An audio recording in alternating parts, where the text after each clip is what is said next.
to Tripura Info News Update. Tripura bar association নির্বাচনে নির্দল সভাপতি পদপ্রার্থী অ্যাডভোকেট মৃণাল কান্তি বিশ্বাস ও সম্পাদক পদপ্রার্থী অ্যাডভোকেট রঘুনাথ মুখার্জি সাংবাদিক সম্মেলনে একাধিক গুরুত্বপূর্ণ মন্তব্য করেন। কংগ্রেসের তরফে মৃণাল কান্তি বিশ্বাসকে সাসপেন্ড করার বিষয়ে প্রতিক্রিয়া জানিয়ে তিনি বলেন, বর্তমান কংগ্রেস কমিটিতে থাকা অনেকেই বৈধ নন, তাই অবৈধ কমিটির সুপারিশ তিনি কোনোভাবেই মেনে নেবেন না। তার দাবি, প্রদেশ কংগ্রেস কমিটি এখনও দলীয়ভাবে কোনো প্রার্থী তালিকা প্রকাশ করেনি এবং তাঁকেও এ বিষয়ে কিছু জানানো হয়নি। 2018 সাল থেকে টানা জয়ী হয়ে আসার কথা উল্লেখ করে মৃণাল কান্তি বিশ্বাস বলেন, তিনি আইনজীবী ভাইবোনদের আশীর্বাদ ও সমর্থন নিয়েই এবারও প্রার্থী হয়েছেন। তিনি আরও বলেন, আইনজীবী উন্নয়ন মঞ্চের প্রতিনিধি তথা সভাপতি পদপ্রার্থী সুব্রত দেবনাথ অতীতে কখনো দুর্নীতির অভিযোগ তোলেননি। এখন নির্বাচনকে সামনে রেখে দুর্নীতির অভিযোগ তুলে আইনজীবীদের বিভ্রান্ত করার চেষ্টা করা হচ্ছে বলেও তিনি দাবি করেন। পাশাপাশি আইনজীবীদের কল্যাণে কাজ করার প্রতিশ্রুতি দিয়ে তিনি পুনরায় বিপুল ভোটে জয়ী হওয়ার আশাবাদ ব্যক্ত করেন। অন্যদিকে সম্পাদক পদপ্রার্থী রঘুনাথ মুখার্জি বলেন, তার প্রতিদ্বন্দ্বী বিদ্যুৎ সূত্রধর একজন সরকারি আইনজীবী।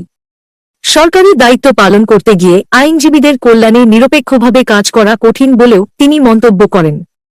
তিনি অভিযোগ করে বলেন, আদালত চত্বরে বিভিন্ন রুমে পোস্টার সেটে দেওয়া হয়েছে এবং বিদ্যুৎ সূত্রধরের সমর্থ করাই এই কাজ করেছেন। আইনজীবীদের কল্যাণে কাজ করার অঙ্গীকারও করেন তিনি। রঘুনাথ মুখার্জি আরও অভিযোগ করেন, ভাস্কর দেববর্মা সম্পাদক থাকাকালীন এক সিটু নিয়ন্ত্রিত অটোচালক এক আইনজীবীকে মার ধরলেও কোনো ব্যবস্থা নেওয়া হয়নি। পাশাপাশি অমিত আচার্য খুনের ঘটনায় অভিযুক্ত ব্যক্তিকে আইনজীবী উন্নয়ন মঞ্চ প্রার্থী করেছে বলেও তিনি দাবি করেন। আমি এখন পর্যন্ত আমাকে দল থেকে বহিষ্কার করা হয়েছে এই মর্মে কোনো কিছু আমাকে এখন পর্যন্ত কমিউনিকেশন করা হয়নি। হাওয়ার আমাদের মুঠোফোনের দৌলতে আমি বিভিন্ন সোর্স থেকে জানতে পেরেছি যে আমাকে নাকি কংগ্রেস দল থেকে বহিষ্কার করা হয়েছে। আমি এই বহিষ্কারটাকে সম্পূর্ণ অবৈধ, অনৈতিক বলছি। কারণ আমাদের ত্রিপুরা প্রদেশ কংগ্রেসের লিগ্যাল ডিপার্টমেন্ট একটা সংস্থা আছে, সেটাতে অ্যাডভোকেটরা মূলত সদস্য। আমরা 2022 সালের 2 ডিসেম্বর আমাদের এই লিগ্যাল অ্যান্ড হিউম্যান ডিপার্টমেন্ট বলে একটা ডিপার্টমেন্ট ছিল, সেই ডিপার্টমেন্টে আমিও একজন সদস্য। আর কংগ্রেস বলতে গেলে আমি অল্টারনেটিভ কংগ্রেস না বা দলবদ্ধ কংগ্রেস না, এটা আমি বলতে পারি। কারণ আমার বাপ ঠাকুরদাদার আমল থেকে আমি কংগ্রেস দেখে এসেছি। পরবর্তী সময়ে আমি কংগ্রেসের রক্তেই বড় হয়েছি, কংগ্রেসের আদর্শই অনুপ্রাণিত হয়েছি, আজও কংগ্রেস আছি। জানি না এখন যে সাসপেনশন সেটা কতটুকু সত্য। আজ যদি সত্য হয়, প্রচার মিডিয়াতে যেটা দেখেছি, যে অথরিটি আমাকে সাসপেন্ড করেছে এই অথরিটির কোনো রাইট নেই, তার এখতিয়ার নেই। আমি সাম্প্রতিক এই নির্বাচনে 2026-2028 বার ইলেকশনের নির্বাচনের জন্য প্রদেশ কংগ্রেস একটা মিটিং আহ্বান করেছিল, আমাকে দায়িত্ব দিয়েছিল মিটিংটা অর্গানাইজ করার জন্য। ওই মিটিংয়ে অংশগ্রহণ করার জন্য যে সমস্ত মেম্বার আমার জানা মতো ত্রিপুরা বারে ছিল, এদের সবার কাছে গেছি, সবাই মিটিংয়ের খাতা সিন করেছে। কিন্তু এখানে এমন একজন ছিল, উনি বলছেন আমি দল করি না, আমি দলের সমস্ত পদ থেকে পদত্যাগ করেছি। এটা গত 3 বছর ধরে শুনে আসছি। সাডেনলি দেখলাম ওই মিটিংয়ে আমাদের রাজ্যের একজন না বিধায়ক সর্বশ্রী সুদীপ রায় বর্মন, গোপাল রায়, ব্রিজিত সিনহা এবং প্রদেশ কংগ্রেসের সভাপতি আশিস কুমার সাহা উপস্থিত ছিল। আরো উপস্থিতির মধ্যে এমন একজনকে দেখেছি যিনি 3 বছর আগে দল ছেড়ে চলে গেছেন। উনি লিগ্যাল ডিপার্টমেন্টের কনভেনার ছিলেন। এখন ওই কনভেনারকে নিয়েই প্রথম দিনের মতো জানলাম উনি এখন আবার কংগ্রেসে এসেছেন। কিন্তু কবে উনি কংগ্রেসে ফিরে এসেছেন, কবে, কত তারিখ, সেটা আজ পর্যন্ত কেউ জানতে পারেনি। ওনাকে এই কমিটিতে স্থান দিয়ে 5 জনের একটা স্টিয়ারিং কমিটি করে দিয়েছে প্রদেশ কংগ্রেস কমিটি প্রার্থী চয়ন করার জন্য। সেই প্রার্থী চয়ন করার কমিটির সিদ্ধান্ত মোতাবেক এখন পর্যন্ত আমরা জানতে পারিনি ত্রিপুরা প্রদেশ কংগ্রেস ত্রিপুরা বার অ্যাসোসিয়েশনের নির্বাচনে কাকে কাকে প্রার্থী করেছে। সুতরাং যেই অবৈধ কমিটি, যে কমিটিতে কংগ্রেসের বাইরের লোকও আছে, সেই কমিটির সিদ্ধান্ত মাথা মতো করে আমি নেব না। আর আমি এখন পর্যন্ত জানতে পারিনি প্রদেশ কংগ্রেসের প্রার্থী কে কে ত্রিপুরা বার অ্যাসোসিয়েশন নির্বাচনে প্রতিদ্বন্দ্বিতা করছে। আমি জানি না প্রেসের কাছে এরকম কোনো খবর আছে কিনা, কিন্তু আমরা যারা কংগ্রেস করে আসছি আমরা কেউ জানি না। আমাকে কমিউনিকেট করা হয়নি, আমি তো প্রচার মিডিয়ার মাধ্যমে আমি জানতে পেরেছি, ওইটার উপরে প্রতিক্রিয়া দিচ্ছি। এখন ধরুন যিনি কংগ্রেসে নেই, উনি যদি কংগ্রেসের প্রার্থী চয়ন করে ভোট করে, সেটা তো কংগ্রেসরা মানবে না। আমি বার অ্যাসোসিয়েশনে কংগ্রেস দল যদি আরো 10 বারও আমাকে বহিষ্কার করে, আমি আরো 10 বার ভোটে দাঁড়াবো, কারণ আমাকে আইনজীবীরা চাইছে, আমার ভাইয়েরা চাইছে, বোনেরা চাইছে। বিগত দিনেও আমি ছিলাম, আমার কংগ্রেস দল কোনোদিন আমাকে কোনো প্রোগ্রামে কংগ্রেস ভবনে কোনোদিন নিমন্ত্রণ করেছে, এই কথা প্রদেশ কংগ্রেস সভাপতিও বলতে পারবে না। কিন্তু আমি কংগ্রেস ছিলাম, কংগ্রেস আছি, কংগ্রেসেই থাকবো। আমি সেই নেতৃত্বে থাকতে চাই না যারা ওনাদের সুযোগ মতো ওনারা দল বদল করে আবার কংগ্রেস হাল ধরবেন, সেই নেতাদের আমি ধার ধারি না। আমরা কংগ্রেস ওদের কারো কাছ থেকে ধার করে নেওয়া সদস্য না, আমাদের রক্তে কংগ্রেস। সুতরাং আমি ত্রিপুরা বার অ্যাসোসিয়েশনের বিগত দিনেও ছিলাম, আমি বলতে পারি আমি রাউন্ড ও ক্লক 24 আওয়ার্স বারের প্রত্যেকটি সদস্যের পাশে আছি, পাশে ছিলাম, পাশে থাকবো।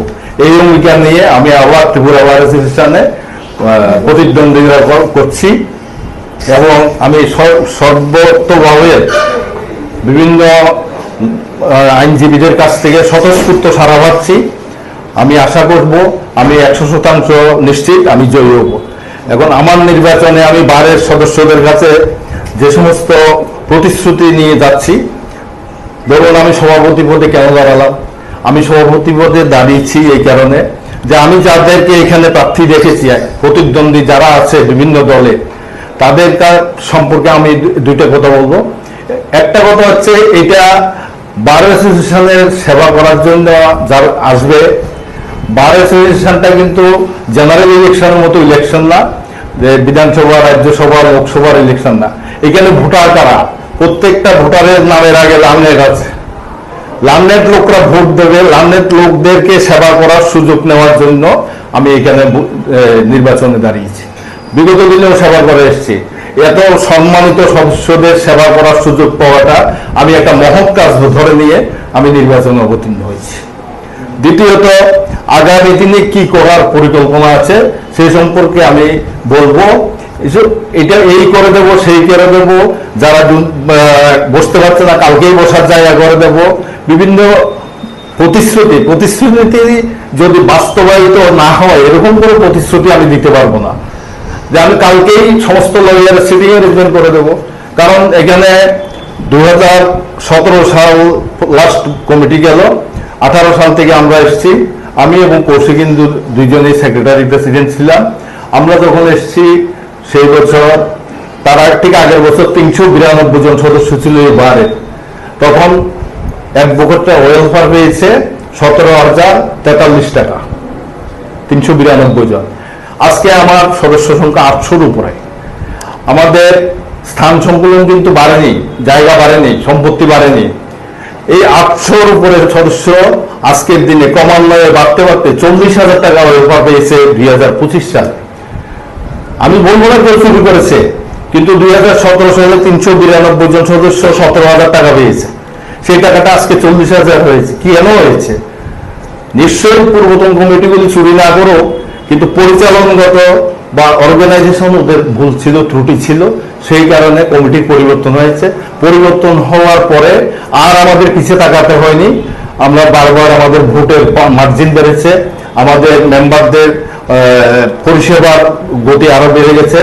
এইসব কারণে আমি এই বারের অগ্রগতিটাকে নিরবচ্ছিন্নভাবে এগিয়ে নিয়ে যাওয়ার জন্য আমি আবার ভোট চাইছি আমার সম্মানিত সদস্যদের কাছে।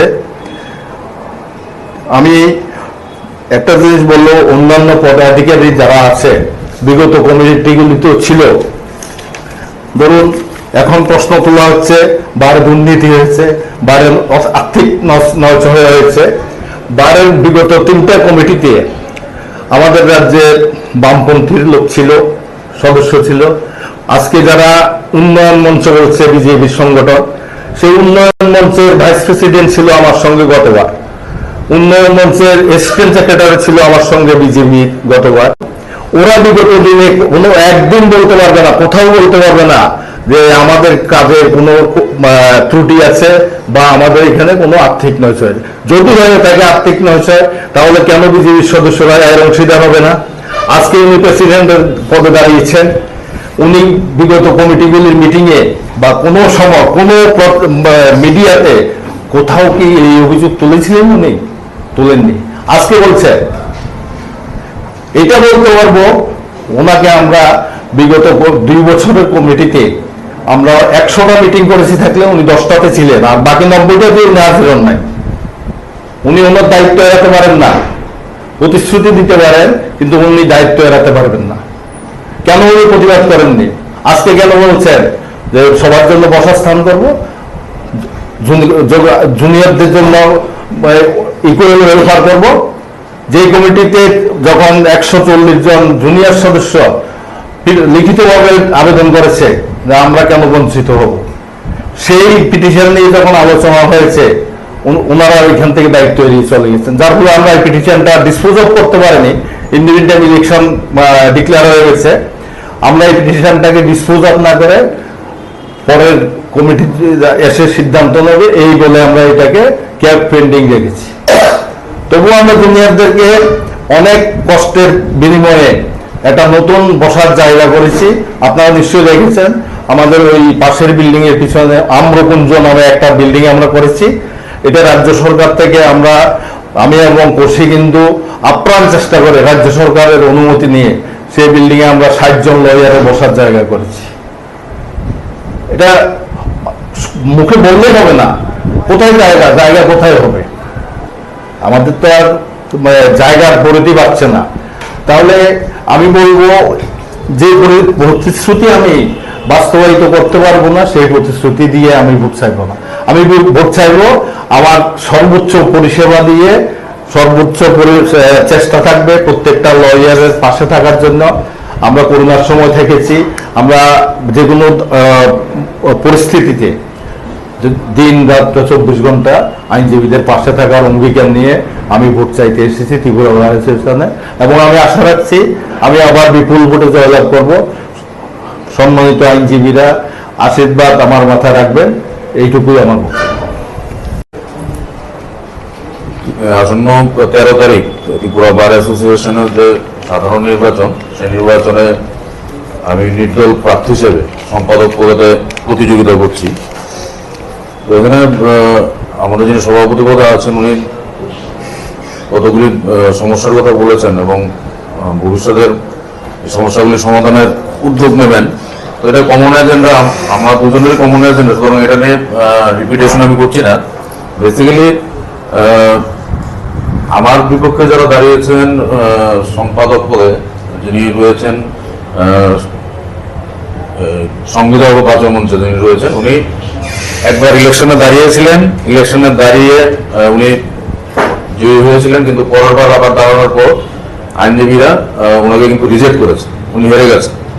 তো উনি অলরেডি টেস্টেড। এবং আমার আরেকজন যিনি দাঁড়িয়েছেন উন্নয়ন মঞ্চে যিনি দাঁড়িয়েছেন, উনি বেসিক্যালি বিভিন্ন সরকারি পোস্ট তিনি হোল্ড করেন। তিনি অ্যাডিশনাল পিপি, তিনি ইডি বা এনআই এর আইনজীবী, এই সংস্থাগুলির আইনজীবী, এবং ওনার যেটা রয়েছে যে ডাইরেক্টর অফ প্রসিকিউশন, এটার মধ্যে উনি অ্যাপিয়ার করেছেন এবং সম্ভবত রিটার্ন করেছেন। ঠিক আছে, তো বেসিক্যালি ওনার পক্ষে বারের সময় দেওয়া, আইনজীবীদের পক্ষে সময় দেওয়াটা তো অসম্ভব ব্যাপার, কারণ উনি সকাল 11টার সময় কোর্টে ঢুকলে বিকাল 3টা-4টার আগে বেরোতে পারে না, কারণ সরকারি দায়িত্বপ্রাপ্ত। এছাড়া উন্নয়ন মঞ্চের যারা ম্যাক্সিমাম প্যানেলে আছে, ম্যাক্সিমাম লয়ার যারা রয়েছেন, মানে ইম্পর্টেন্ট যে পোস্টগুলি রয়েছে সেগুলিতে সবগুলিতে সরকারি আইনজীবীরা এখানে মনোনয়ন পেয়েছে, মনোনয়ন দাখিল করেছে। তো তাদের পক্ষে কোর্টের কাজ, সরকারি দায়িত্ব পালন না করে আইনজীবীদের জন্য দায়িত্ব পালন করা 24/7 এটা অসম্ভব। এই ক্ষেত্রে আমার মনে হয়েছে যে যদি আইনজীবীদের জন্য কাজ করতে হয়, আইনজীবীদের বেসিক উন্নয়ন, বারের উন্নয়নের জন্য কাজ করতে হয়, তাহলে দাঁড়াতে হবে। সুতরাং এই জন্য আমি নির্দল প্রার্থী হিসেবে দাঁড়ালাম। আরেকটা জিনিস যেটা আজকে কোর্টে এসে দেখলাম, এটা বহুল চর্চার বিষয় কোর্টে, উন্নয়ন মঞ্চের যেটা কোর্টে আলোচনা হচ্ছে, এটা পোস্টার রুমে রুমে লেগেছে। আমি দেখাচ্ছি পোস্টারটা। পোস্টার রুমে রুমে একটা পোস্টার লেগেছে। আমরা হঠাৎ করে দেখলাম যে এই আমাদের যিনি, এই পোস্টারটা দেখাচ্ছি আমি, লিফলেট সরি, এটা টেবিলে দেওয়ালে বিভিন্ন সময় করা হয়েছে। এবং এটা ওটা যেটা ইন্টারনালি আলোচনা, আমাদের আইনজীবীদের মধ্যে যেটা আলোচনা, যে উন্নয়ন মঞ্চের থেকে যিনি সেক্রেটারি পোস্টে দাঁড়িয়েছেন, ওনার বিরুদ্ধে ওনার দলেরই একটা একাংশ এই লিফলেট আর পোস্টার দেয়ালে সাটিয়েছে বা টেবিলে টেবিলে বিলি করেছে। সুতরাং উন্নয়ন মঞ্চের যে প্রার্থী রয়েছেন তাদের নিজেদের মধ্যে একটা বিশাল অনৈক্য, একটা ফাটল দেখা যাচ্ছে।